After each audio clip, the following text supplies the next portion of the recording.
Guys, magandang tanghali po. Ito po yung aking ate. Ayan po siya, nag-ano po siya ng puso ng saging. Yan po ang ulam namin for today. Ayan po yung gayat na.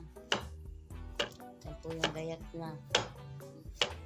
Ayan daw po ay nilalamas pa sa asin. Sabi na ate Dita, ayan. Sarap po yan pag yan naluto yun.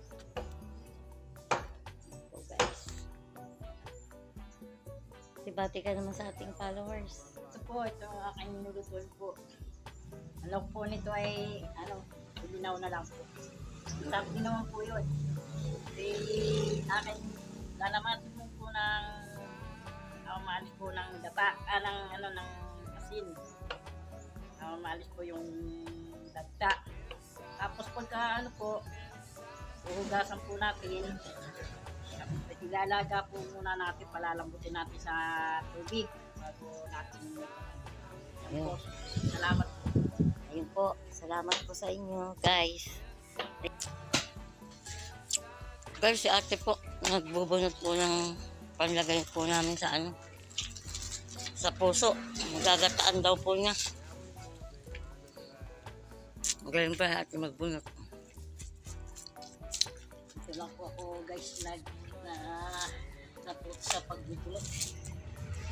Yan lang po, baka Ingat ka, baka maano ka nung barita. Yan. Ito na po yung si ate, natuto po yan dito sa amin.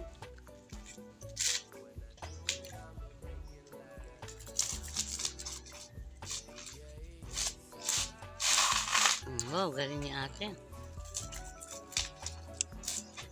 Ate may tubo, masarap ang tubo niyan.